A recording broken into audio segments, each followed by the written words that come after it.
Hello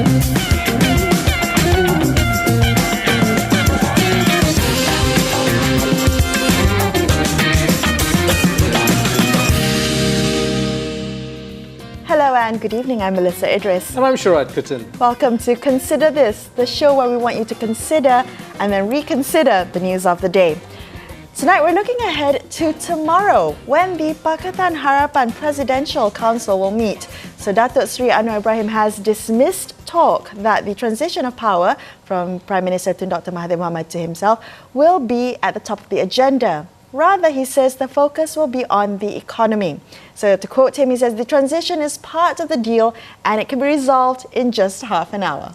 Well, it seems like it's been going on for half a year, but Melissa, yes, it's one of those moments that have been promised over the last week or so that this presidential council was meeting and it was going to be talking about, among other things, the transition. But all the positions already have been staked out. It seems like Dr. Mahathir is insisting on staying until after APEC, and Anwar Ibrahim has said that he's willing to wait that extra 6 months, meaning past the May deadline that many people anticipated would be the time that Dr. Mahathir would hand over power. So why is it then, Sharad, the conversation still continues? Why is it still making news headlines? Why are politicians still coming out to talk about it and therefore in the news headlines repeating the cycle over again? Yeah, well, I think the Prime Minister has pointed the finger at the media, but I'm not sure if the media is to blame this time around. It seems like the politicians haven't, including himself, been very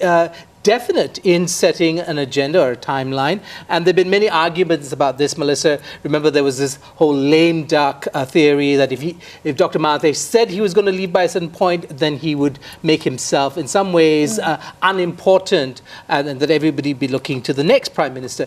I'm not entirely sure. Even the reason for him wanting to stay to APEC doesn't seem clear to me. I mean, why? Does he have to be at APEC? Does he feel that he's essential to the APEC process and the conversation? Or that somehow Anwar Ibrahim can't carry the APEC conversation? I am not sure. And none of this seems to be communicated right? Or even asked of him. He just said that he wants to stay till APEC. Well, I'm looking forward to seeing what comes out from that Presidential Council meeting tomorrow, or whether even the highlights of the discussion will be made available to the public. Are we going to be hearing any big surprises coming out from that meeting? Who knows? Well, I think the big surprise that people would like to hear, perhaps, is a real game plan for the economy. Sure. And I think that, if the Pakatan and Harapan government actually communicates that, I think that would please a lot of people. And back to that conversation about communication again. The lack of it. The lack of communication, the communication failures we've seen coming out from the Pakatan Harapan government. All right, well, moving on to other news. The Terengganu state government says it will soon enforce gender segregation guidelines on event organisers. This is once the legal technicalities are ironed out. Now, this will mean that in Terengganu, women entertainers will no longer be allowed to perform before a male audience. Audiences of shows will also now be segregated by gender. Only children can participate in mixed gender performances on stage. Well, Melissa, this must come as no surprise to anybody. This is a past-led government, and of course they want to, as you can imagine, and remember in the case of the caning of the two young women, to establish that they are different from the rest of the federation. Yes. They want to perhaps signal their Sharia-compliant character, and I think that's what a federation is. I mean, different states have different characters, and they should be able to project that. Okay, well, if I may, just to elaborate a little bit more about what these guidelines are, the Terengganu Tourism Department formulated these Sharia-compliant guidelines for event organisers back in 2018. And some of them entail daytime entertainment should not coincide with prayer times. There are no more shows to be held on Thursday nights until after Friday prayers, and that's similar to Kelantan, as you just mentioned. Night performances should only be held after Isha prayers and should be over by midnight. Terengganu also forbids rhythms that could induce voluntary movement of the body, as well as extreme and mesmerizing lyrics are not allowed. Okay, so this would probably raise a bit of a chuckle because the expression, and I don't know if this is just a translation issue, but the idea that rhythms might induce voluntary movements of the body, I'm thinking perhaps things Catchy like beats. Catchy beats, Yes. tapping out a tune with your feet. The question is, there must be, and I'm sure there is somewhere along the line, a theological basis or a scriptural reference that makes this seem completely reasonable. The question is, what kind of society do you create when you take out of the public sphere entertainment, the pleasures of the body, the ability for people to mix and enjoy themselves? Enjoyment of art, enjoyment of music, enjoyment of culture.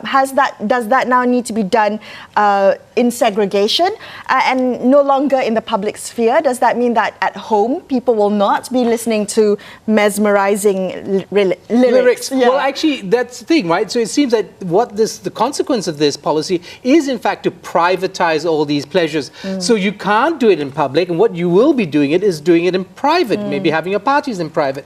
But there's also the question of the rights of individuals. I mean, people in Terengganu, they might have voted for this government claiming, and I believe the past put out a slate that was supposed to be technocratic, it was supposed to be modern and forward-looking.